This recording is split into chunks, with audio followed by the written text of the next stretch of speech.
توبہ cassette number 45 محمد وعلى آل سيدنا محمد كما صليت على إبراهيم وعلى آل إبراهيم في العالمين إنك حميد مجيد. قال الله تبارك وتعالى في كلامه المجيد: أعوذ بالله من الشيطان الرجيم. بسم الله الرحمن الرحيم. لو كان عرضا قريبا وسفرا قاصدا لاتبعوك ولكن بعدت عليهم الشقة وسيحلفون بالله لو استطعنا لخرجنا معكم يهلكون أنفسهم والله يعلم إنهم لكاذبون. عفى الله عنك لما أذنت لهم حتى يتبين لك الذين صدقوا وتعلم الكاذبين. لا يستأذنك الذين يؤمنون بالله واليوم الآخر أن يجاهدوا بأموالهم وأنفسهم والله عليم بالمتقين. إنما يستأذنك الذين لا يؤمنون بالله واليوم الآخر وارتابت قلوبهم وهم في ريبهم يترددون. اللہ تبارک و تعالی نے کلام مقدس کی ان آیات مبارکہ میں جو سورۃ التوبہ کی آیات ہیں ان لوگوں کے بارے میں مذمت فرمائی ہے جو نفاق کے سبب سے جہاد سے پیچھے رہ گئے. جیسا الحمدللہ آپ نے سابقہ آیات مبارکہ میں پڑھا ہے کہ اللہ تبارک و تعالی نے کلام مقدس کے اندر سب سے پہلے تو براءت عن المشرکین، اس کے بعد عقائد باطلہ مشرکین اور عقائد باطلہ اہل کتاب، اور اس کے بعد ان کے احوال اور رہبان کے بارے میں احوال، اور ان سب چیزوں کے بعد پھر مشرکین کے عقائد باطلہ کہ وہ اللہ کے مہینوں کو بھی بدل دیتے ہیں، اللہ کے حرام کو حلال کر دیتے ہیں اور اللہ کے حرام کو حلال کر دیتے ہیں. یہ آیات آپ نے پڑھی. اور ان تمام آیات مبارکہ کے بعد پھر اللہ نے حکم دیا مومنین کو کہ جب تمہیں حکم دیا جاتا ہے جہاد کا تو پھر تم سستی کیوں کرتے؟ تو یہ اشارہ تھا اس غزوہ کی طرف جو غزوہ تبوک کے نام سے معروف ہے. اور غزوہ تبوک جو ہے وہ ایک عظیم غزوات میں سے ہے جو عین گرمیوں کی شدت میں اور فصلوں کے تیار ہونے میں اور صحابہ کے متواتر 8 سال جنگوں میں مبتلا رہنے کے بعد ابھی یعنی جیسے محاورہ ہے نا کہ کمر بھی سیدھی نہیں کی اور حکم ہو گیا کہ تیار ہو جاؤ. تو یہ ایک بہت بڑا امتحان. لیکن صادقین اور مومنین و مخلصین جو تھے وہ تو فرمان رسول عربی صلی اللہ علیہ وسلم پہ فوراً تیار ہو گئے. اور کچھ لوگ مومنین صادقین میں سے تھے لیکن اپنی بعض تھوڑی سی تساہل اور غلطی کی وجہ سے پیچھے رہ گئے. اور جو منافقین تھے وہ کھل گئے اور بالکل وہ جو تھے پیچھے رہ گئے، انہوں نے جہاد میں حصہ نہ لیا. تو اللہ تبارک و تعالی نے آیات مبارکہ میں جہاد کے لیے ابھارا کہ یا ایھا الذین آمنوا ما لکم اذا قیل لکم انفروا فی سبیل اللہ، جب حکم دیا جاتا ہے کہ اللہ کے راستے میں نکلو، اثاقلتم الی الارض، تم سست ہو گئے زمین پہ گر جاتے ہو، تم بھاری ہو جاتے ہو. اور اس کا سبب کیا ہے کہ باغ، فصل، زمین، دنیا، کیا تم یہ نہیں جانتے کہ فما متاع الحیات الدنیا فی الآخرۃ الا قلیل، کہ اس ساری دنیا کی جو نفع اٹھانا ہے یہ آخرت کے مقابلے میں تو بالکل تھوڑا سا ہے، تو کچھ چیز ہی نہیں. دنیا کی مثال تو ایسے ہے کہ جیسے ایک مسافر کسی درخت کے سائے کے نیچے بیٹھ کے چند لمحات گزارتا ہے اور پھر اس کے بعد اپنی منزل کی طرف چل پڑتا ہے. یہ دنیا جو ہے یہ تو ایک مسافر خانہ ہے، اور دنیا جو ہے یہ دار الامتحان ہے، دنیا جو ہے یہ دار الفنا اور دار العمل ہے. اور ہم سب جو ہے وہ اپنی اصل منزل کی طرف رواں ہیں. گاڑی چل رہی ہے اور اپنے اپنے وقت پہ ہر آدمی اس میں بیٹھ رہا ہے. تو اس لیے اللہ نے فرمایا کہ فما متاع الحیات الدنیا فی الآخرۃ الا قلیل. اور اس کے بعد پھر تحدید تھی اور تخویف تھی اور وعید تھی کہ اگر تم اللہ کے راستے میں جہاد کے لیے نہیں نکلو گے الا تنفروا یعذبکم عذابا علیما، پھر تمہیں ہم دردناک عذاب میں مبتلا کریں. اور پھر اللہ نے اپنے غنا کا اظہار فرمایا کہ میں تو غنی ہوں، مجھے کیا پرواہ ہے، اگر تم میرے احکام کی اطاعت نہیں کرو گے استبدل قوما غیرکم، تمہارے بجائے ہم قوم بھی بدل دیں گے اور قوم پیدا کر دیں گے، تمہارا نام تک بھی نہیں ہوگا داستانوں میں. اللہ تو قادر ہے. اور ان واقعات مبارکہ کے بعد پھر اللہ نے ایک مثال بیان فرما دی کہ دیکھو اگر تم میرے رسول کی مدد نہ بھی کرو تو اللہ کرے گا. دیکھا نہیں کہ ہجرت والی رات دیکھ لو کہ سارے مشرکین مکہ، تمام کفر کی قوتیں ایک طرف ہیں اور میرا محبوب محمد مدنی صلی اللہ علیہ وسلم اکیلے ایک طرف. یعنی اندازہ کریں کہ سارے قریش کٹھے ہیں، تمام قریش کی طاقتیں اور قبائل جو ہیں وہ سب جمع ہیں کہ حضور صلی اللہ علیہ وسلم کو قتل کرنا ہے، اور اللہ کے نبی اکیلے ہیں اور ایک ساتھی ہے سیدنا ابی بکر صدیق رضی اللہ تعالی عنہ. تو اللہ نے فرمایا کیا تم نے نہیں دیکھ لیا کہ جب سارے مخالف تھے اور میرے محبوب کے ساتھ صرف ایک جان نثار صدیق ہے تو میں نے اپنے نبی کی مدد فرمائی کہ نہیں فرمائی؟ تمام کفر کی طاقتیں سر نگو ہو گئیں، ذلیل و خوار ہو گئے، کافروں کے منہ پہ اور چہروں پہ مٹی ماری گئی. حضور صلی اللہ علیہ وسلم خیریت کے ساتھ اللہ تبارک و تعالیٰ کی نصرت بعیت کے ساتھ غار میں پہنچے، اور غار میں 3 راتیں گزارنے کے بعد اللہ تبارک و تعالیٰ کی رحمت سے سرکار مدینہ صلی اللہ علیہ وسلم عازم مدینہ ہوئے اور اللہ نے اپنے پاک پیغمبر کو خیریت سے مدینے پہنچا دیا. تو اس میں ایک مثال دی گئی کہ دیکھ لو کون مدد کرنے والا ہے اس وقت ماں سوائے اللہ کے. تو اللہ نے فرمایا میں اگر چاہوں تو اپنے نبی کی مدد ایسے لشکروں سے بھی کر سکتا ہوں کہ وہ جنود لم تروہا، ایسے لشکر جو تم نے دیکھے ہی نہیں اور نہ تم دیکھ سکتے ہو. میں چاہوں تو فرشتوں سے مدد کر دوں، میں چاہوں تو ہواؤں کو حکم دے دوں، میں چاہوں تو آسمان و زمین کی تمام چیزیں جو ہیں وہ میرے تابع ہیں. للہ جنود السماوات والارض، میرے لشکر جو ہیں وہ آسمانوں میں بھی ہیں اور زمینوں میں بھی ہیں، مجھے تو تمہاری کوئی حاجت نہیں ہے. اگر ہم جہاد کا بھی حکم دے رہے ہیں تو تمہارا فائدہ ہے کہ زندہ رہو گے تو غازی بن جاؤ گے اور غنائم لے کے آؤ گے، اور اگر مارے جاؤ گے تو شہید بن جاؤ گے اور اللہ تبارک و تعالیٰ کے ہاں شہادت کا مرتبہ پا جاؤ گے. اللہ تبارک و تعالیٰ نے ان آیات مبارکہ میں جو آپ نے الحمدللہ سورۃ توبہ کی پڑھی ہیں یہ واقعہ مبارکہ ذکر فرما دیا، اور اس کے بعد پھر اللہ نے جہاد کا حکم دیا کہ انفروا خفافا وثقالا، کہ اگر تم یعنی یسر میں ہو یا عسر میں ہو، تم غربت میں ہو یا عمارت میں ہو، تم صحت میں ہو یا بیماری میں ہو، تم منشت میں ہو یا مکرہ میں ہو، میرے محبوب کے حکم پہ چلو. جب اللہ کا نبی حکم کرے، اللہ کا نبی فرمان فرمائے تو آپ کو چلنا ہوگا. اور یہ اللہ کے راستے میں تم اپنے مال سے بھی جہاد کرو، اپنی جانوں سے بھی جہاد کرو، اور یہ اللہ کے راستے میں جہاد کرنا جو ہے تمہارے لیے بہتر ہے، اور اسی میں تمہاری عزت ہے اور اسی میں تمہاری کامیابی ہے. یہ سارے واقعات بیان کرنے کے بعد اب اللہ پاک نے ارشاد فرمایا لو كان عرضا قريبا وسفرا قاصدا لاتبعوك ولكن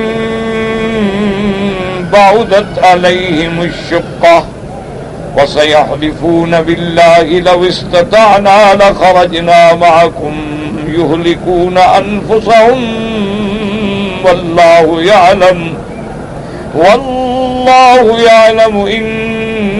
إنهم لكاذبون.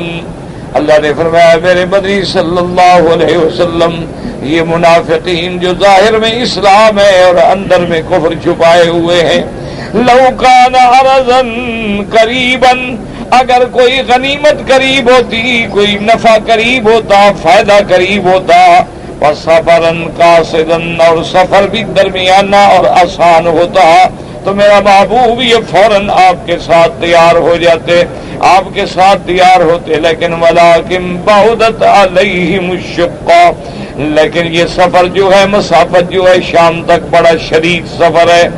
فَسَيَحْلِفُونَ بِاللَّهِ لَوِ اسْتَطَعْنَا لَخَرَجْنَا مَعَكُمْ، اللہ کے نبی نے، اللہ نے فرمایا کہ میرے مدنی صلی اللہ علیہ وسلم یہ آ کے آپ کے آگے قسمیں کھائیں گے، چونکہ اللہ جانتے ہیں اللہ کے آگے کوئی چیز چھپی ہوئی نہیں۔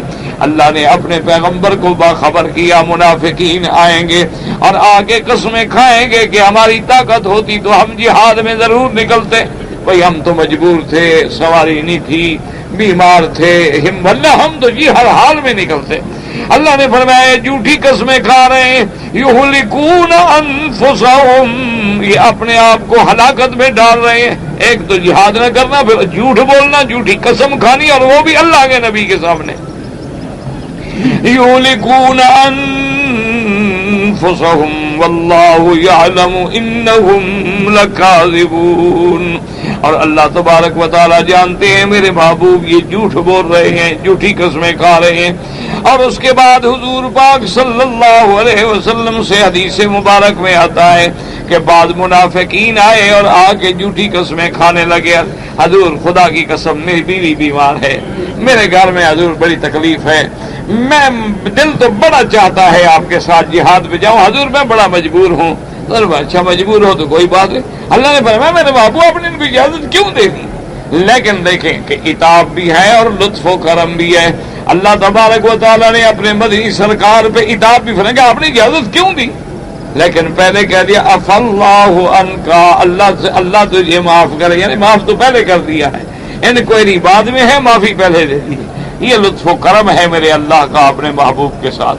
اف اللہ عنک لما اذنت لهم حتی یتبین لک الذین صدقوا وتعلم الکاذبین، اگر آپ اجازت نہ دیتے تو کھل جاتے کہ سچے کون ہیں اور جھوٹ والے کون ہیں۔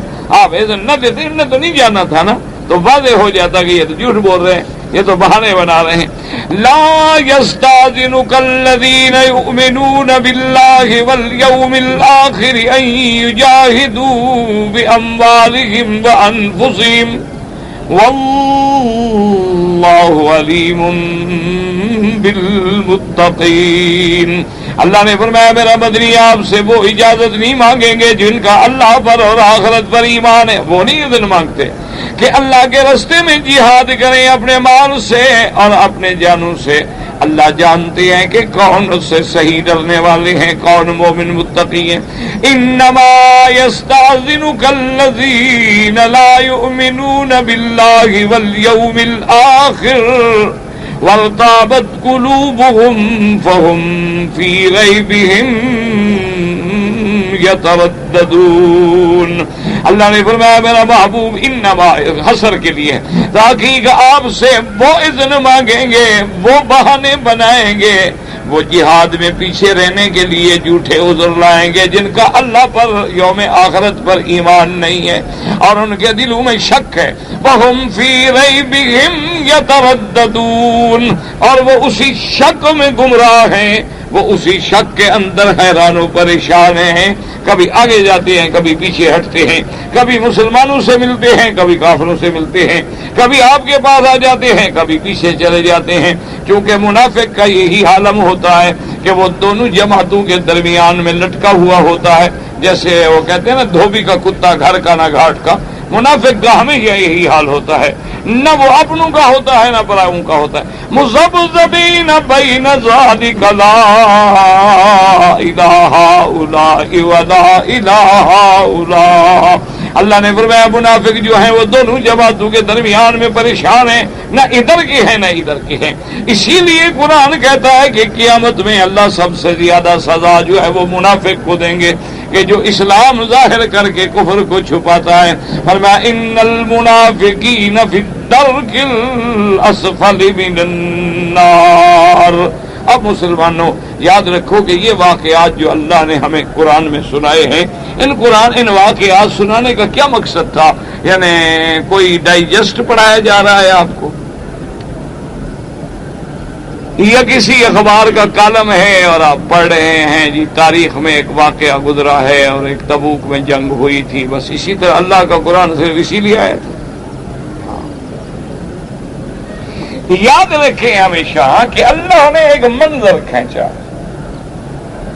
اور جہاد جو ہے یاد رکھیں جہاد مال کے ساتھ بھی ہے، جہاد اپنی جان کے ساتھ بھی ہے، جہاد زبان کے ساتھ بھی ہے، جہاد قلم کے ساتھ بھی ہے، جہاد ہاتھ کے ساتھ بھی ہے، جہاد سیف و سنان کے ساتھ بھی ہے، سب جہاد ہے۔ اب ٹھنڈے دل سے ہر آدمی اپنے گریبان میں جھانک کے دیکھے کہ کیا ہمارا حال عملی نفاق کا نہیں ہو گیا کہ جہاں کوئی حکم مشکل ہو تو ہم پیچھے ہٹ جاتے ہیں۔ مثال کے طور پر دیکھ لیں کہ بھی حج پڑھنے کے لیے جانا ہو اور سنت ہے کہ آدمی 8 تاریخ کو مینا میں پہنچ جائے اور ظہر سے پہلے اور 5 نمازیں مینا میں پڑھے۔ ہر آدمی کہتا ہے بھئی یار سنت ہی ہے نا، ثواب ہے، آج کل گرمی ہے، پھر خیمہ مہنگا ہے اور جگہ بھی نہیں ملتی یار، پریشانی ہوتی ہے، چلو ایسا کرتے ہیں کہ بھئی گرمی میں تو نہیں جاتے، رات کو ٹھنڈے ٹھنڈے چل جائیں۔ اور جو اور زیادہ میرے جیسے بھائی ہوتے ہیں کہتے بابا مینا جانا سنت ہی ہے، اور بہت رش ہے، 20 لاکھ آدمی ہے، وہاں حمام نہیں ملیں گے، سڑکیں صاف نہیں ہوں گی، اور رات کو کہاں ٹھہریں گے، چلو یار سیدھے عرفات چل جائیں۔ اور جو اس سے بھی زیادہ گئے گزرے ہیں وہ کہتے ہیں جی عرفات بھی جاؤ تو صبح گاڑیاں جام ہو جاتی ہیں، اور عرفات کا وقت جو ہے وہ سارا دن بھی ہے اور ساری رات بھی ہے، اور رات کو 12 بجے تک لوگ عرفات سے مزدلفہ آ جاتے ہیں، اور ہم باہرلی سڑک پہ گاڑی ڈال کے 1 بجے وہاں پہنچ جائیں گے عرفات، وہاں بیٹھ کے تھوڑا پکنک شکنک بنا لیں گے، کھانا وانا بھی ساتھ لے جائیں گے، کھلی فضا ہوگی، حاجی واجی بھی کوئی نہیں ہوگا، لائٹیں جل رہی ہوں گی، ماشاءاللہ انجوائے کریں گے، اور اس کے بعد کھانا وانا کھا کے دعا مانگ کے مزدلفہ سے گزرتے ہوئے مینا آ جائیں گے، اور رات سے پہلے صبح سے پہلے کنکریاں مار کے اور سر مڈا کے فجر کی نماز مکے میں پڑھ کے طواف زیارت کر کے صفا دوڑ کے حج سے فارغ ہو۔ 6 گھنٹے لگے سارے حج پہ۔ سے اسی طرح اور آگے نہ جائیں، چلو حج کی مثال تو حج آئے گا تو آپ ڈھونڈیں گے نا، ابھی آپ نماز میں دیکھ لیں کتنے میرے بھائی ہیں جو باہر کھڑے ہو جائیں۔ ٹھنڈے دل سے سوچیں، اندر حرم تو سارا خالی پڑا ہے، وہ باہر کیوں کھڑے ہیں؟ بھائی حرم کی 3 منزلیں ہیں ماشاءاللہ، اللہ حکومت کو جزائے خیر عطا فرمائے، اتنا بڑا حرم ہے اللہ کا، اور آپ سڑک پہ کھڑے ہیں اور جناب وہاں سے اللہ اکبر، کیا ہے کہ بھئی اندر گئے تو پھر 10 منٹ نکلنے میں بھی تو لگیں گے نا۔ سلام پھیرا بس ٹھیک ہے، فرض ادا ہو گئے، نماز ہو گئی، صفیں نظر آ رہی ہے، نماز ہماری ادا ہو گئی۔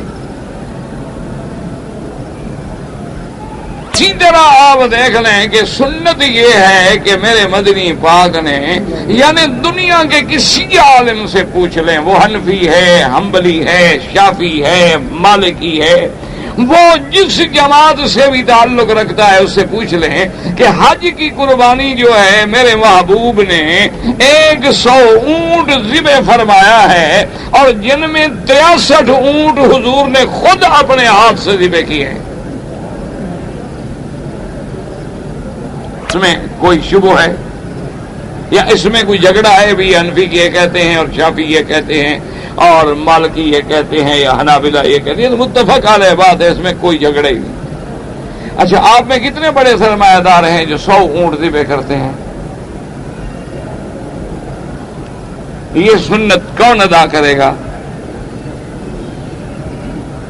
اچھا، پھر حضور نے 63 اونٹ جو ہیں وہ تو خود ذبح فرمائے، اور باقی اونٹوں کے لیے آپ نے وکیل بنایا سیدنا علی رضی اللہ تعالیٰ عنہ کو، اور انہوں نے بھی حضور کے سامنے باقی اونٹ جو ہے ذبح کیے ہیں، اور پھر حضور نے حکم دیا کہ ہر اونٹ سے ایک ایک بوٹی گوشت کی لے آؤ اور اس کو پکاؤ تاکہ مجھے قربانی کے گوشت کو کھانے کی سعادت نصیب ہو جائے۔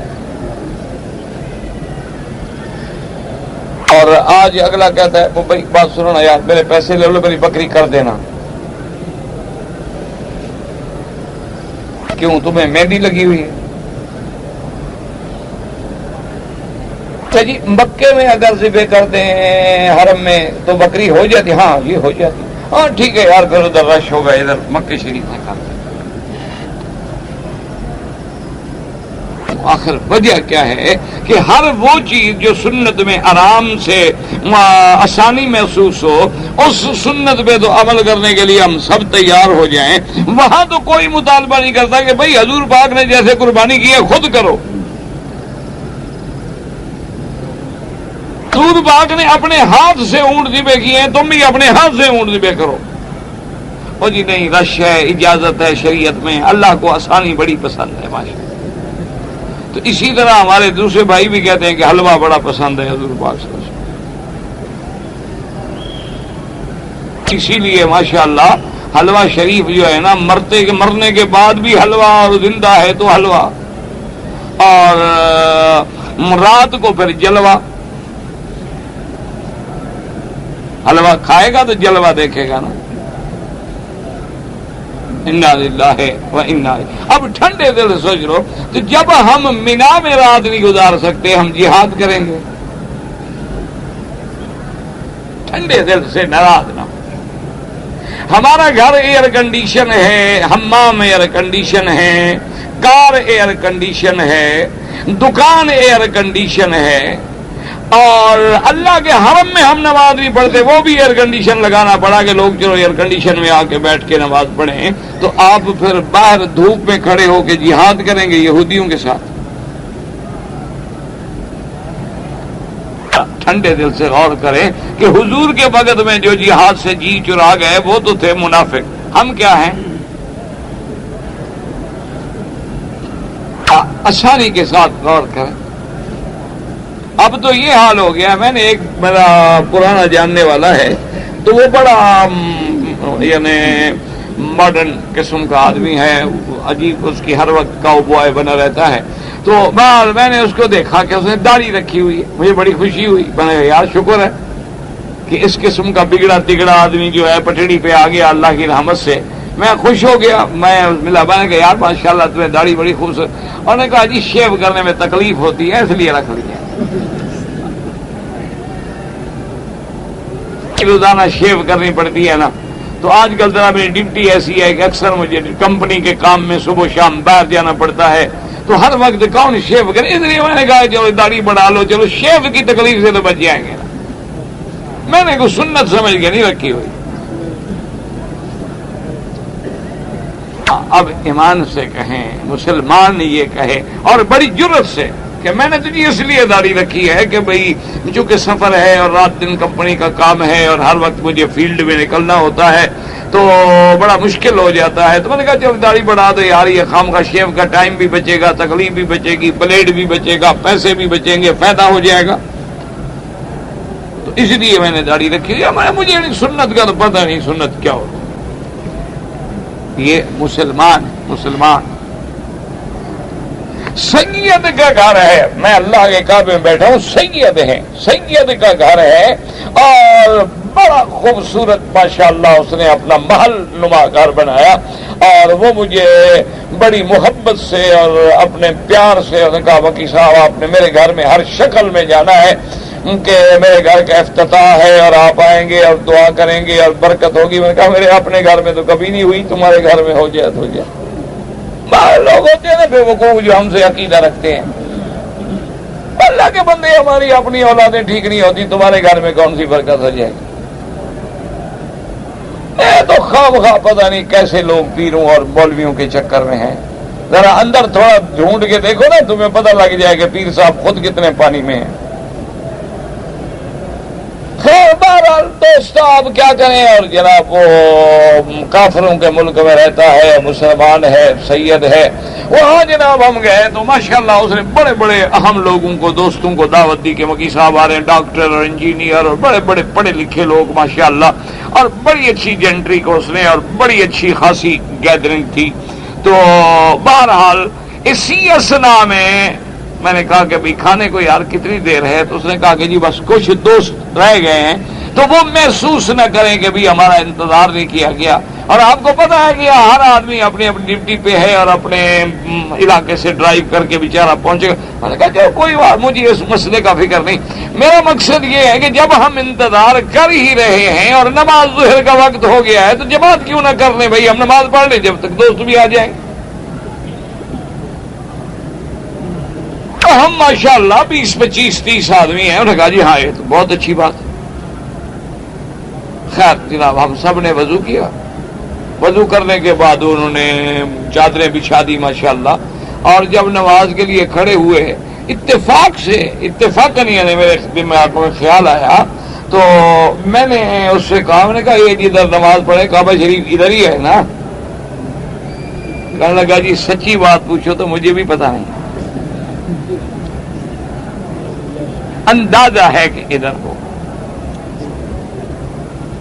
اللہ نے مہربانی کی کہ اسی اسنا میں ایک ڈاکٹر صاحب تھے ماشاءاللہ، داڑھی بھی تھی اور دین والے بھی تھے، شاید وہ جماعت کے تبلیغی آدمیوں میں سے تھے، وہ بھی بیچارے آ گئے۔ انہوں نے کہا مکی صاحب کعبہ ادھر نہیں، وہ تو بالکل ادھر ہے، آپ تو بالکل الٹ نماز پڑھ رہے ہیں۔ میں سنتا میں نے کہا چلو جب تک لوگ وضو کرتے ہیں 2 رکعت پڑھ لو، ثواب ہوگا فارغ جو بیٹھے ہوئے ہیں۔ انہوں نے کہا حضرت کعبہ شریف ادھر نہیں، بالکل ادھر ہے۔ اچھا اب کچھ نے کہا کہ نہیں جی آپ کیسے کہہ سکتے ہیں، آپ جس علاقے میں رہتے ہیں وہ، انہوں نے کہا اسی وقت جیب سے نکالا بیچارے نے، وہ تو مولوی آدمی تھا نا، دینی آدمی، جماعت کے ساتھ نکلنے والا پکا بندہ، اس نے جناب اسی وقت نکالا جیب سے، وہ پتہ نہیں بلال یا کیا کو گھڑی تھی، اس نے نکالا تو اس نے کہا جی یہ کمپس ہے، اور رکھا ہو بالکل اینڈ کعبہ۔ اس نے کہا ایک بات تو رات دن صبر کرتے ہیں اللہ کے دین کے لیے، ہمیں تو 1 1 انچ کا پتہ ہے۔ تو میں نے اس سے کہا، میں نے کہا یار تم آل رسول ہو، سید ہو، گھر بنایا، تمہیں کعبے کا پتہ نہیں؟ اس نے کہا جی کبھی نماز ہی پڑھی ہو مکی صاحب تو پتہ ہو۔ میں نے کہا دیکھیں آپ ہمارے دوست ہیں، ہم آپ سے محبت کرتے ہیں، مجھے نماز بھی نہیں آتی، اب آپ جو نماز پڑھائیں گے ویسے میں کھڑا ہو جاؤں گا، مجھے نہیں پتا کیا پڑھنا ہے۔ آل رسول، اور آپ کا کیا خیال ہے؟ وہ جاہل تو PhD ہے، وہ یعنی ڈاکٹر ہے اقتصادیات میں، اتنا بڑا پڑھا لکھا آدمی، وہ کہتا ہے مجھے نماز آتی نہیں۔ انا للہ و انا الیہ راجعون۔ بہرحال اللہ رحمت فرمائے۔ پھر ہم نے کوشش کی کبھی کہیں سے کوئی جماعت کی کوئی نماز کی کتاب چھوٹی موٹی مل جائے، کیوں اب اس کو مشکل کتابیں دینے سے تو فائدہ نہیں، وہ تو بیچارہ سمجھے کہ پہلی کا آدمی ہے، پہلی جماعت پڑھنے والا، اس کو تو قاعدے سے شروع کرانا تھا۔ تو میں نے پھر اس ڈاکٹر صاحب کو منت کی، میں نے کہا یار اللہ کے بندے ذرا سید صاحب کو تو ٹھیک کرو، باہر تم تبلیغ کرنا ہے، اس کو تبلیغ کرو۔ میں نے انہوں نے کہا حضرت اس کو کیا کریں، یہ تو آج ہم نے دیکھا ہے کہ یہ نماز میں کھڑا ہے، یہ بندہ تو ہمارے داڑھی والے کو دیکھ کے 3 میل دور چلا جاتا ہے، ہم کریں کیا؟ یہ پتہ نہیں آپ کے چکر میں کیوں آ گیا۔ میں نے کہا بس بے وقوف ہے، سمجھا ہوگا کہ ہم کوئی اچھے آدمی ہیں، یا مکہ شریف کی برکت، اللہ کے گھر کی عظمت کو دیکھ کے بلا لیا ہوگا، ورنہ ہم کیا ہیں، من ہما خاکم چہستم جمال ہم نشین درمن اثر کر۔ کسی نے مٹی سے پوچھا تھا نا، شیخ سعدی کہتے ہیں کہ مٹی کو اٹھایا تو خوشبو آنے لگی، تو اس نے مٹی سے پوچھا کہ تم مٹی ہو، تم میں خوشبو کیسے آ رہی ہے؟ تو اس نے کہا میرے اندر تو خوشبو کوئی نہیں، میرے اوپر گلاب کا پھول جو لگا ہوا ہے نا اس کا اثر ہو گیا ہے۔ جمال ہم نشین درمن اثر کر وگرنا من ہما خاکم چہستم، یہ تو اللہ کے کعبے کے برکات و ثمرات ہیں، ورنہ ہم تو وہی جناب بلوچ ہیں، چور قوم کے بندے ہیں، ڈاکو قوم کے آدمی ہیں، ہمارے تو خاندان بھی اب تک وہی ڈاکو شاکو ہیں۔ انا للہ و انا الیہ، اللہ ان کی بھی ہدایت کے فیصلے کرے، اللہ ہماری بھی ہدایت کے فیصلے کرے۔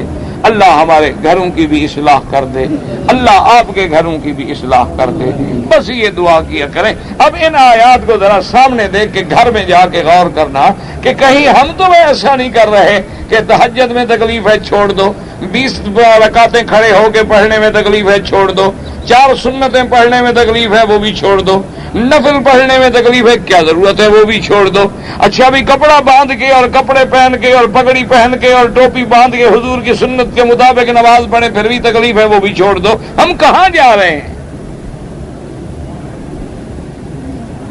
کدھر جا رہے ہیں اور نوجوان نسل کو کہاں لے جا رہے ہیں؟ ہم مینا جانے میں رش ہے چھوڑ دو، مزدلفہ میں تکلیف ہوگی وہ بھی چھوڑ دو، عرفات میں وقت پہ جائیں گے کوئی حرج نہیں، سارا دن تو عرفات کا ہے، رات کو چلے جائیں گے، صبح جانا وہ بھی چھوڑ دو۔ اچھا جی کنگریوں میں بہت رش ہوگا، چلو جی کسی کو کنگریاں دے دو وہ بھی مروا دو، قربانی کرنے میں تکلیف ہوگی چلو وہ بھی پیسے دے کے کسی سے کروا دو، تو جان چھوڑو پھر حج بھی پیسے دے کے کروا دو، بلا وجہ خون لگا کے وجنو بننے کی کیا ضرورت ہے؟ کرنا ہے تو پھر اتباع سنت رسول اللہ صلی اللہ علیہ وسلم کہ صحابہ جیسے کہتے تھے جان چلی جائے لیکن محمد مدنی کی سنت نہ جائے۔ صحابہ رضوان اللہ علیہم اجمعین کہتے تھے کہ جان ہماری جاتی ہے تو جانے دو لیکن محمد مدنی کے فرمان پہ عمل ہو جائے، بیوی جاتی ہے، بچے جاتے ہیں، اولاد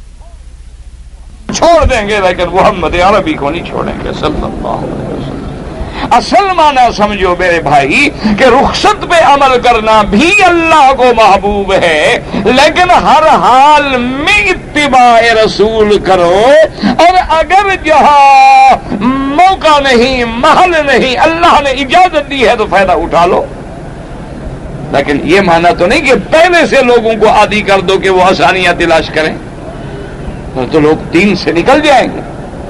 اللہ تبارک و تعالی آپ کو بھی مجھے بھی صحیح معنی میں اطاعت محمد مصطفیٰ صلی اللہ علیہ وعلا آلہ واصحابہ وسلم تسلیما کثیرا کثیرا۔ اللہ اس لیے اللہ نے فرمایا کہ میرا محبوب اگر تو سفر قریب ہوتا، اگر غنیمت ہوتی، جیسے کہ خیبر والے دن منافقین آ گئے تھے کہ میرے محبوب ہم جانے کے لیے تیار ہیں، حضور نے فرمایا ہرگز نہیں، کلن تتبعونا، ہرگز نہیں تم نہیں جا سکتے ہو، خیبر میں صرف وہی جائیں گے جو حدیبیہ میں گئے تھے۔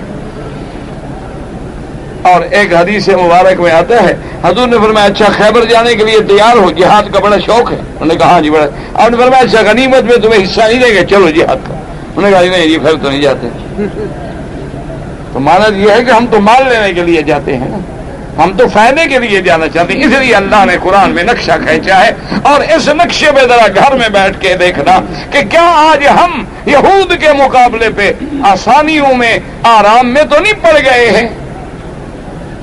کیا آج ہمارا وہ حال تو نہیں ہو گیا جو منافقین کا حال تھا؟ اسی لیے اللہ نے فرمایا لو کان عرضا قریبا وسفرا قاصدا لاتبعوک ولکن بعدت علیہم الشقہ۔ مفسر رحمۃ اللہ علیہ فرماتے ہیں یقول تعالی موبخا للذین تخلفوا عن النبی صلی اللہ علیہ وسلم فی غزوۃ تبوک وقعدوا بعدما استاذنوا فی ذلک مظہرین انہم ذو آزار ولم یکونوا کذلک۔ اللہ تبارک و تعالی ان کی تنبیہ فرماتے ہیں ان لوگوں کی جو غزوہ تبوک میں حضور کے پیچھے رہ گئے اور بیٹھ گئے، اور انہوں نے آ کے جھوٹے عذر ظاہر کیے کہ یا رسول اللہ میں گھر میں بیماری ہے مجبور ہوں. اللہ نے فرمایا لو کان عرضا قریبا. عرضا قریبا کا کیا معنی؟ قال ابن عباس رضی اللہ غنیمتا قریبتا، فرمایا اگر کہ غنیمت ملتی مال ملتا آسانی سے، قریبہ کا معنی وسفرا قاصدا، اور سفر بھی مشقت والا نہ ہوتا. تو فرمایا کہ لتبعوک لکانوا جاؤوا معک لذلک، میرا بابو پھر تو یہ بھاگ بھاگ کے آپ کے ساتھ ہوتے، ولکن بعدت علیہم الشقہ، لیکن جب پتہ چلا کہ مدینے سے شام کا سفر ہے اور مقابلہ بھی روم کی فوجوں سے ہے اور مقابلہ بھی بڑی سخت تجربہ کار فوج سے ہے، تو جھوٹے بہانے کر کے بیٹھ گئے. وَسَيَحْلِفُونَ بِاللَّهِ لَوْ اسْتَطَعْنَا لَخَرَجْنَا مَعَكُمْ وَسَيَحْلِفُونَ بِاللَّهِ أَيْ لَكُمْ إِذَا رَجَعْتُمْ إِلَيْهِمْ. اللہ نے خبر دے دی کیونکہ اللہ علام الغیب ہیں، ہر چیز کے جاننے والے ہیں کہ میرے محبوب جب تم واپس آؤ گے، جب تم مدینے پہنچو گے تو یہ آ کے منافق جھوٹی قسمیں کھائیں گے. لَوْ اسْتَطَعْنَا لَخَرَجْنَا مَعَكُمْ ای لو لم یکن لنا عذرا لخرجنا معکم، اگر ہم مجبور نہ ہوتے، اگر ہمارا عذر نہ ہوتا تو ہم بھی آپ کے ساتھ جاتے. اللہ نے فرمایا یہلکون انفسهم واللہ یعلم انہم لکاذبون.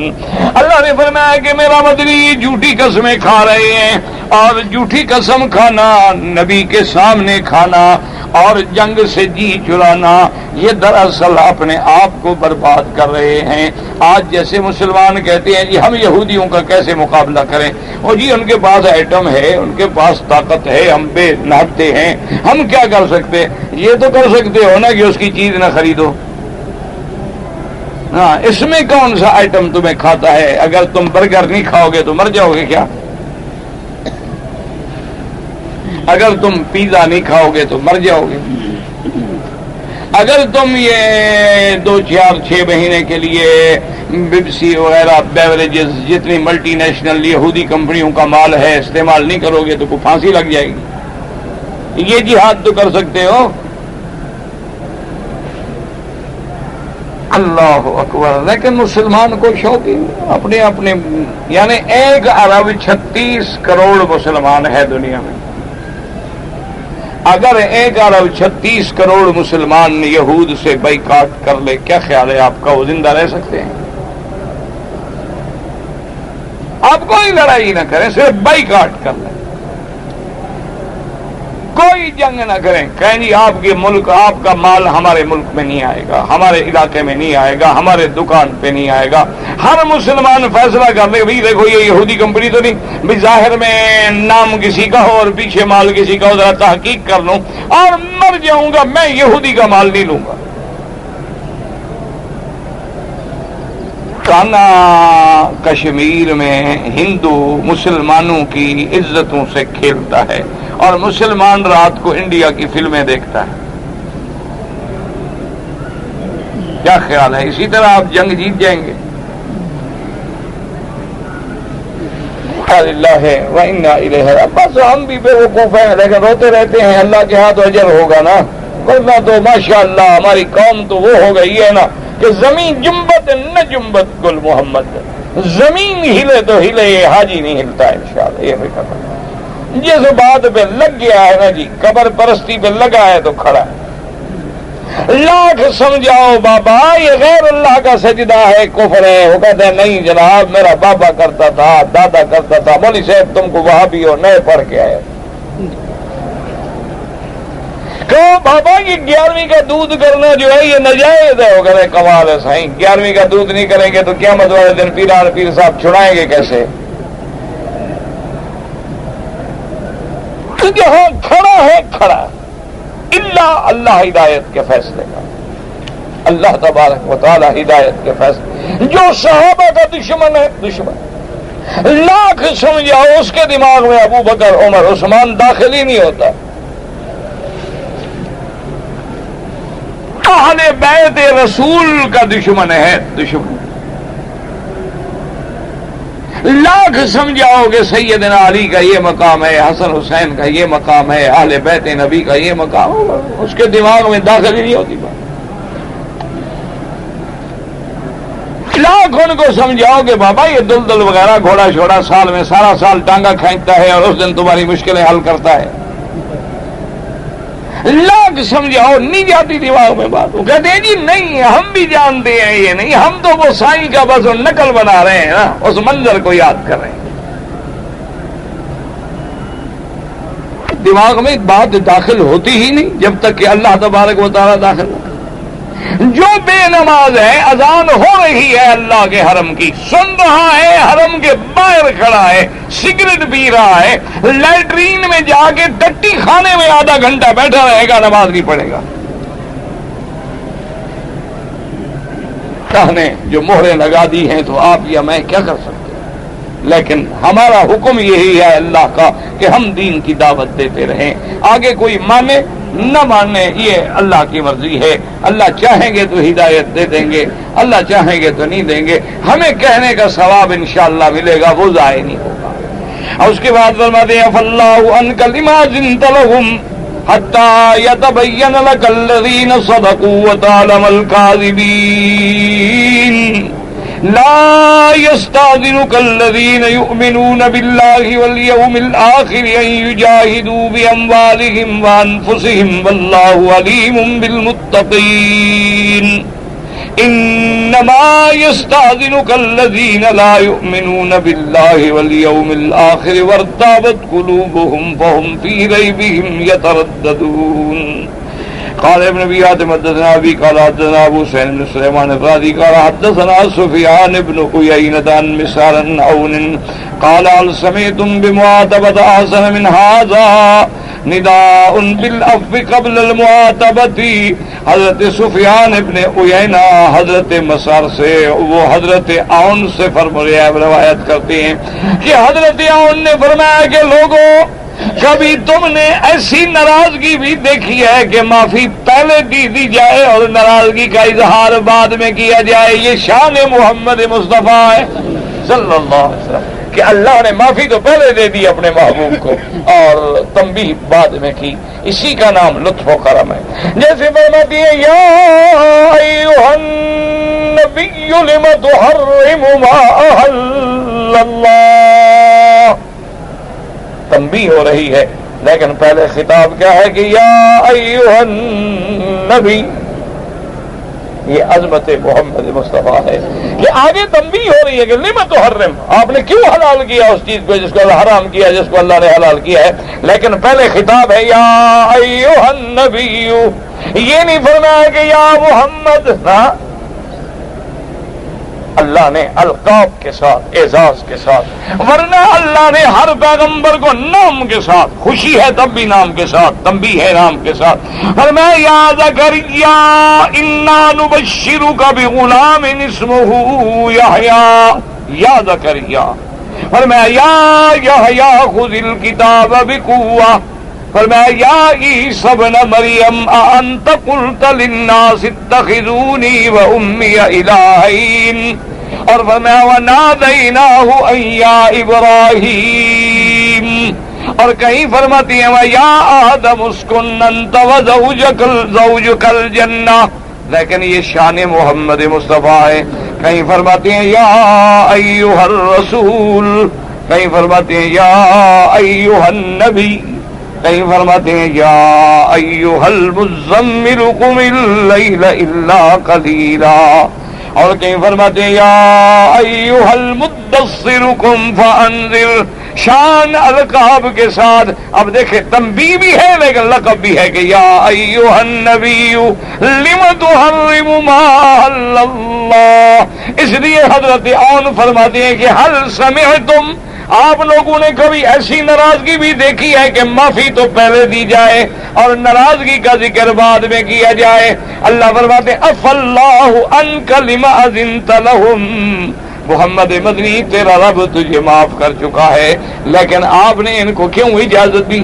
اجازت نہ دیتے تو کھل جاتا نا، پتہ لگ جاتا نا ساری دنیا کے سامنے، اللہ کو تو پتہ ہے لیکن لوگوں کو پتہ لگ جاتا کہ کون سچا ہے اور کون جھوٹا ہے۔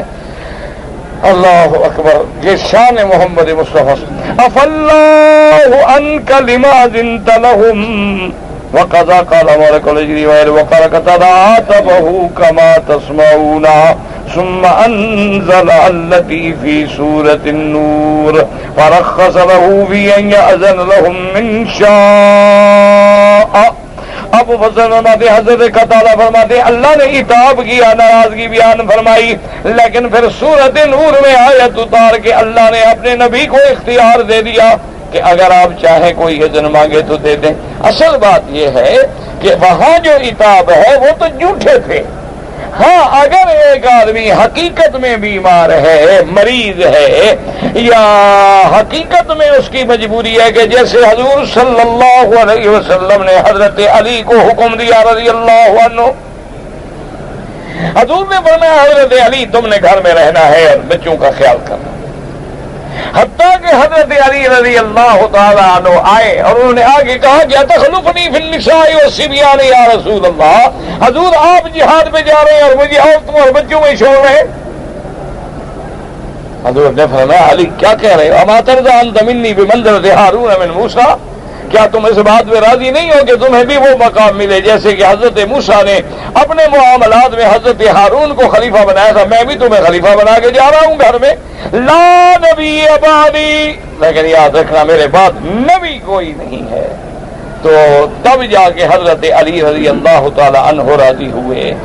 اس لیے ہمیشہ یاد رکھے، اچھا اس خلافت کا معنی یہ نہیں ہوتا کہ حضور کے بعد خلیفہ، اللہ کی شان ہے ہارون موسیٰ علیہ السلام کی زندگی میں خلیفہ بنے، ورنہ ان کی موت پہلے آ گئی اور موسیٰ علیہ السلام کی بعد میں آئی ہے۔ تو یہ بعد کی خلافت کا مسئلہ نہیں، یعنی حضور جب جائیں گے تو بی بی فاطمہ الزہرا ہیں یا حضور کے گھر میں ہیں تو لازمی بات ہے آدمی اپنے داماد کو، اپنے بھتیجے کو، اپنے چچے کو، اپنے بھائی کو، اپنے عزیز کو ہی گھر میں رکھے گا، کسی باہر والے کو کیسے رکھے گا؟ تو اس سے خلافت کا کوئی تعلق نہیں ہوتا، جیسے بعض لوگ دلیل پکڑ لیتے ہیں۔ اللہ تبارک و تعالی نے سورۃ نور میں آیت اتاری اور ارشاد فرما دیا وَإِذَا اسْتَأْذَنُوكَ لِبَعْضِ شَأْنِهِمْ فَأْذَن لِمَنْ شِئْتَ مِنْهُمْ فَإِذَا اسْتَأْذَنُوكَ لِبَعْضِ شَأْنِهِمْ، اگر کوئی مجاہد آ کے آپ سے اذن مانگے، اگر آپ چاہیں تو اس کو اذن دے سکتی ہیں۔ وَقَضَى رَوَانَ طَائِلْ الْخُرَاسَانِي وَقَالَ مُجَاهِدٌ نَزَلَتْ هَذِهِ الْآيَةُ فِي أُنَاسٍ قَالُوا اسْتَأْذَنُوا رَسُولَ اللَّهِ صلی اللہ علیہ وسلم فَإِنْ أَذَنَ لَكُمْ فَاقْعُدُوا وَإِنْ لَمْ يَأْذَن لَكُمْ فَاقْعُدُوا۔ حضرت مجاہد فرماتی ہیں یہ ان لوگوں کے بارے میں آیت نازل ہوئی، انہوں نے مشورہ کیا کہ چلو حضور سے اذن مانگتے ہیں، اگر تو حضور نے ہمیں اجازت دے دی ہم جہاد میں نہیں جائیں گے، بیٹھ جائیں گے، اور اگر اجازت نہ بھی دی تب بھی نہیں جائیں گے، ویسے تو ہم نے نہیں جانا، بلکہ ظاہری اجازت مانگ لیتے ہیں۔ یہ منافقین تھے، اس کے بارے میں اللہ تبارک و تعالی نے قرآن نازل کیا حتیٰ یتبین لک الذین صدقوا وتعلم الکاذبین، حتیٰ یتبین لک الذین صدقوا فی ابداء الاعذار، تاکہ جن لوگوں نے عذر بیان کیے ہیں واضح ہو جاتا، جو سچے ہیں واضح ہو جاتے، جو جھوٹے ہیں وہ بھی واضح ہو جاتے۔ وَتَعْلَمَ الْكَاذِبِينَ يَقُولُ تَعَالَىٰ هَلْ لَا تَرَكْتَهُمْ لَمَّا اسْتَأْذَنُوكَ فَلَمْ تَأْذَن لِّأَحَدٍ مِّنْهُمْ فِي الْقُعُودِ لِتَعْلَمَ الصَّادِقَ مِنْهُمْ فِي إِظْهَارِ طَاعَتِكَ مِنَ الْكَاذِبِ فَإِنَّهُمْ قَدْ كَانُوا مُصِرِّينَ عَلَى الْقُعُودِ عِنْدَ الْغَزْوِ لَمْ تَأْذَن لَّهُمْ فِيهِمْ۔ اللہ پاک نے فرمایا میرا مدنی آپ ان کو چھوڑ دے، جب اذن مانگ رہے تھے تو آپ ان کو اذن نہ دیتے، آپ ان کو اجازت نہ دیتے، تاکہ واضح ہو جاتا کہ ان میں کون طاعت میں سچا ہے اور کون جھوٹا ہے۔ اصل میں یہ لوگ تو اذن بھی جھوٹ مانگ رہے تھے، ورنہ آپ اذن دیتے یا نہ دیتے یہ کبھی آپ کی اطاعت میں جانے کے لیے تیار نہیں تھے۔ بلیادہ اخبر تعالی انہ لا یستاذنوا فی القعود عن الغزو احد یؤمن باللہ ورسولہ، اس کے بعد اللہ نے خبر دی کہ میرا مدنی جو اللہ کے رسول پہ، یوم آخرت پہ ایمان رکھنے والا پکا مومن ہے، وہ کبھی جہاد میں پیچھے نہیں رہے گا اور نہ ہی عذر کرے گا، نہ اجازت مانگے گا۔ ای لا یستاذنک فی القعود عن الغزو الذین یؤمنون باللہ والیوم الآخر ان یجاہدوا باموالہم وانفسہم لأنهم يرون الجهاد قربة ولما ندبهم إليه بادروا وامتثلوا۔ میرا مدنی جو سچے مومن ہے وہ جانتے ہیں کہ جہاد جو ہے بہت بڑا ثواب ہے، بہت بڑا اجر و مصیبت مصوبہ ہے، اور وہ اللہ تبارک و تعالیٰ کے تقرب کا ذریعہ ہے، وہ تو کبھی اجازت نہیں مانگیں گے، بلکہ آپ جب بھی جہاد کا حکم کریں گے وہ جلدی کریں گے، وانتصروا، وہ آپ کے حکم کی تعمیل کریں گے۔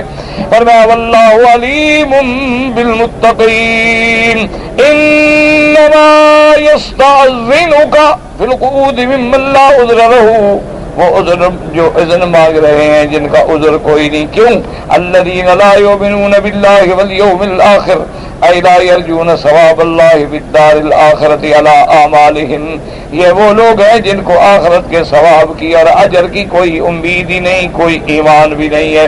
وارتابت قلوبہم فہم فی ریبہم یترددون، اے شکت فی سیئت ما جئتہم بہ، میرا مدنی یہ وہ لوگ ہیں جو جھوٹے بانے بنا رہے ہیں جن کو دراصل تیری رسالت پہ، نبوت پہ اور دین اسلام پہ ایمان نہیں ہے، بلکہ ان کے دلوں کے اندر شک ہے۔ یترددون کا معنی یتحیرون، یقدمون اجرا ویؤخرون اخرى، یہ کبھی ایک قدم آگے رکھتی ہیں پھر پیچھے ہٹتی ہیں۔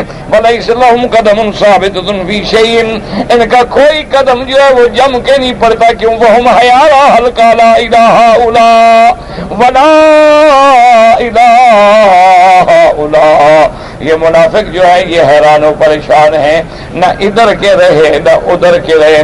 وَمَن يُضْلِلِ اللَّهُ فَلَن تَجِدَ لَهُ سَبِيلًا، اور میرا محبوب جس کو اللہ گمراہ کر دے وہ کبھی راستہ نہیں پا سکتا، کیونکہ توفیق ہدایت جو ہے وہ میرے اللہ تبارک و تعالیٰ کے ہاتھ میں ہے۔ اسی لیے میرے آقا میرے محبوب سرکار دو عالم سیدنا محمد الرسول اللہ صلی اللہ علیہ وسلم دعا پڑھتے تھے اور امت کو سکھلاتے تھے کہ یا مقلب القلوب والابصار ثبت قلوبنا علی دینک، اور اسی طرح حضور نے فرمایا القلوب بین اصابع الرحمن یقلبها کیف یشاء ویصرفها کیف یشاء، حضور نے فرمایا انسانوں کے دل جو ہیں وہ اللہ کی انگلیوں میں ہے، جدھر چاہے پھیر دیں، چاہے تو ہدایت دے دیں اور چاہے تو گمراہ کر دیں۔ دعا کریں اللہ ہدایت کے فیصلے کر دے اور اللہ گمراہیوں سے بچا دے۔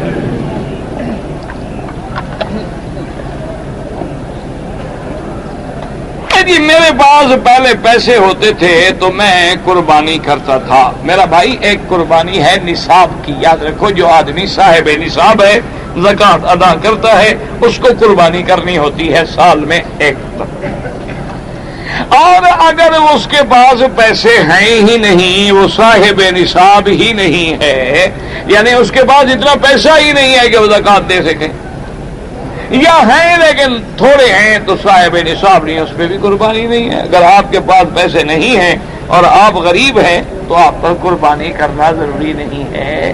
یہ بھی اللہ کی شان ہے، اگر سارے امیر ہو جائیں تو قربانی کا گوشت آخر کون کھائے گا؟ تو دنیا میں امیر بھی ہوں گے غریب بھی ہوں گے۔ کہتا ہے اللہ مجھے جو پیسے دیتے ہیں میں ایک مسجد میں دے دیتا ہوں، اچھا کرتے ہیں الحمدللہ۔ آپ کے پاس پیسے نہیں ہیں تو کوئی حرج نہیں، قربانی نہیں کر سکتے، کوئی گناہ نہیں ہوگا۔ جی کچھ عورتوں کی عادت ہوتی ہے کہ اپنے گھر میں ہمیشہ سر ننگا رکھتی ہیں، سر پہ دوپٹہ وپٹہ نہیں لیتی ہیں، تو ان کا وضو ٹوٹ جائے گا۔ وضو کیوں ٹوٹ جائے گا؟ لوگوں کے سامنے سر ننگا رکھتی ہے یا خاوند بیٹی اپنے اولاد کے سامنے؟ بہرحال سر ننگا کرنے سے وہ گناہگار ہے اگر غیر محرم کی نظر پڑے، لیکن وضو نہیں ٹوٹتا۔ جی کچھ آدمی بیٹھے ہوتے ہیں اور کوئی آدمی آئے تو اس کے ملنے کے لیے کھڑا ہونا جو ہے وہ بہتر نہیں ہے۔ اللہ کے نبی نے، میرے آقا نے، سرکار دو جہاں نے صلی اللہ علیہ وسلم نے صحابہ کو بھی حکم فرمایا تھا کہ نہ کھڑے ہوا۔ حضور صلی اللہ علیہ وسلم اپنے آگے بھی کسی کو کھڑے ہونے کے لیے پسند نہیں فرماتے۔ تو بہرحال کسی کے آنے میں کھڑا ہونا جو ہے وہ محبوب عمل نہیں ہے، لیکن بعض حالات میں حضور نے اجازت بھی دی ہے، جیسے کہ حضرت جعفر آئے تو حضور کھڑے ہو گئے، جیسے بی بی فاطمہ الزہرا جب حضور کے گھر میں آتی تھیں تو اپنی بیٹی کے لیے حضور کھڑے ہو جاتے تھے، اور بی بی فاطمہ بھی حضور کے لیے کھڑی ہو جاتی تھی۔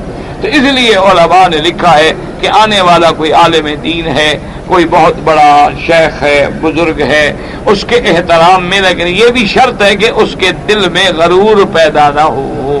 یعنی اگر آپ کھڑے ہوں تو خوش ہوتا ہے میں بڑا آدمی وہاں کھڑ جاتا ہے تو پھر کھڑے نہ ہوں، اور اگر آپ کھڑے نہ ہوں تو وہ ناراض ہو جاتے یار میں گیا دیکھو بیٹھا ہے کھڑے ہو کے استقبال بھی نہیں کیا، تو اس کے لیے بھی کھڑے نہ ہوں.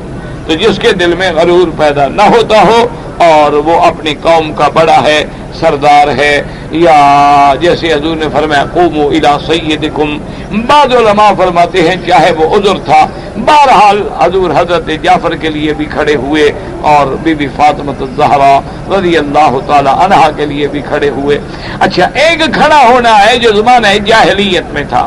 کیا مانا کہ اگر سردار بیٹھا ہوا ہے تو سارے لوگ آگے کھڑے رہیں گے، وہ برابر کرسی پہ نہیں بیٹھ سکتے، برابر چارپائی پہ نہیں بیٹھ سکتے، تو یہ حرام ہے، یہ ناجائز ہے اور اس سے اللہ کے نبی نے منع فرما دیا ہے.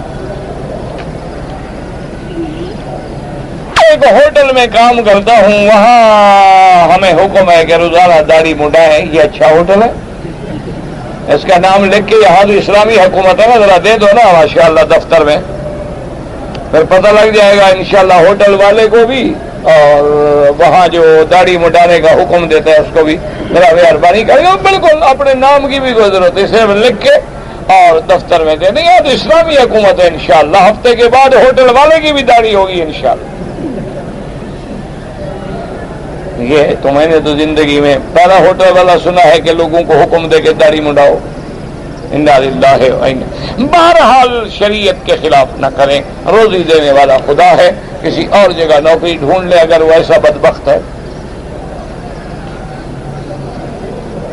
جی کہ میں بیوی کو بہت سمجھاتا ہوں کہ نماز پڑھے، لیکن وہ نماز نہیں پڑھتی، باقی کام کرتی ہے تمہارا، روٹی شوٹی کھانا پینا بچے جننا، صرف یہ نماز والا کہنا کیوں نہیں مانتے.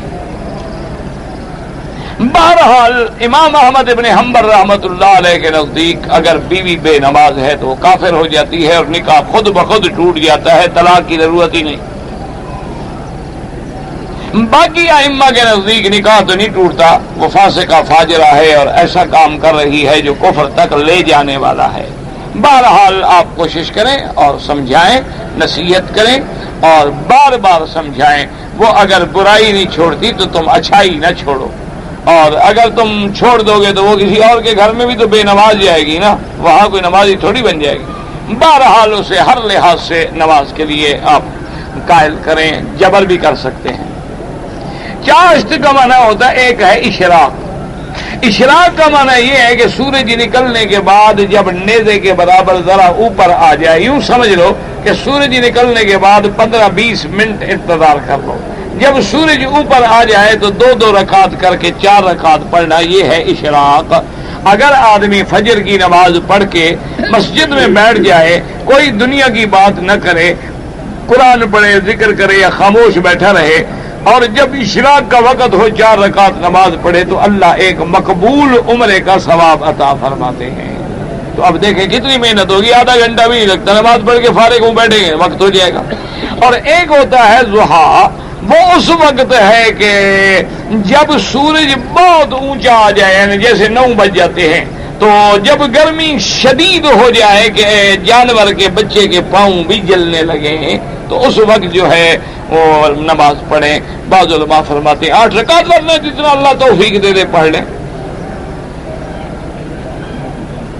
اگر کوئی آدمی ہے شادی شدہ ہے لیکن 5-6 سال اپنے گھر نہیں گیا، اس کی کمائی حلال ہے، کمائی تو حلال ہے، لیکن بیوی کے حقوق نہ ادا کرنے پر گنہگار ہے. قیامت میں پوچھا جائے گا کہ تم تو پیسے کماتے رہو اور بیوی کے حقوق کون ادا کرے. ہمیں علاقے میں بہت ایسی جماعت ہے جو حضرت عمر پہ تبرہ کرتے، اللہ ہدایت کرے، کوہاٹ کے علاقے میں. بہرحال اللہ تبارک و تعالیٰ بغض صحابہ سے بچائے. ایک شادی شدہ پردیسی ہے، ماں باپ ہر 2-3 ماہ بعد پیسے مانگتا ہے، اس کا گھر جانے کا موقع نہیں ہے، ماں باپ کا حق زیادہ ہے، بیوی کا حق زیادہ ہے. بہرحال بیوی کا خرچہ بھی اس کے ذمہ واجب ہے، اپنے خرچے سے بچا کے ماں باپ کو دینا بھی ضروری ہے. یہ نہیں کہ ماں باپ کو نہ پوچھے، صرف بیوی کی خدمت کرتا رہے۔ نماز جنازہ حنفی مسلک میں پہلی تکبیر کے بعد ثنا، دوسری کے بعد درود اور اس کے بعد دعا، اور یہ حدیث موطا امام محمد میں بھی موجود ہے۔ اگر شہید ہو گیا اللہ کے راستے میں اور اس کے اوپر قرضہ ہے وہ ادا نہیں ہوگا، حقوق العباد دینے پڑیں گے ہر حال میں۔ اگر حرم میں آدمی سو گیا اور احتلام ہو گیا، کوئی گناہ نہیں، نکل جائے غسل کرے، بس اس کے بس میں تھوڑی چیز ہے۔ اگر کسی آدمی نے آپ کو وصیت کی کہ میرا عمرہ کریں، طواف کریں، کر سکتے ہیں، ورنہ آپ اپنے لیے کریں، اس کے لیے دعا کریں۔ آب زمزم حرم کے اندر ہے، اگر کوئی وضو کرے وضو تو ہو جائے گا، لیکن مسجد وضو کی جگہ نہیں ہوتی، اب یہ مسجد کے اندر آ گیا ہے، تو اس لیے احترام ضروری ہے۔ ہمارے ملک میں اعلیٰ حضرت کو مانتے ہیں، اللہ ہدایت دے۔ انگریزوں نے سازش کیا تھا، ثابت کیا، بہرحال اللہ ہدایت دے۔ جو مر گئے دعا کریں، ہدایت کی دعائیں کریں۔ بہر صورت جو لوگ شرک کرتے ہیں اللہ ان کی صحبت سے بچائے۔ جو لوگ قسطوں پہ کاروبار کرتے ہیں وہ جائز ہے، یعنی نقد 300 روپے میں، ادھار 400 روپے میں، یہ سودا جائز ہے، کیونکہ بیچنے والا خریدنے والے کو اسی وقت بتا دیتا ہے کہ اس چیز کی قیمت نقد میں 300 ہے، ادھار میں 400 ہے۔ تو اب آپ نے چونکہ 400 میں گویا یہ سودا قبول کیا ہے، تو اس نے 400 میں یہ چیز آپ کو بیچی ہے، تو یہ سود نہیں ہوتا، لیکن پھر بھی بچیں تو بہتر ہے۔ جس میں ذرا سا بھی شبہ آ جائے تو بچنا چاہیے۔ کہ 2 رکعت فرض ہیں، 2 کے بجائے خطبہ ہو گیا، اور احناف کے نزدیک پہلے 4 سنتیں ہیں اور بعد میں بھی 4 سنتیں ہیں۔ بعض ائمہ کے نزدیک پہلے بھی 2 سنتیں ہیں اور بعد میں بھی 2 سنتیں ہیں۔ میرا بھائی جتنی پڑھو گے الاجر علی قدر النسب، جتنی مشقت کرو گے اتنی اللہ اجر عطا فرمائیں گے۔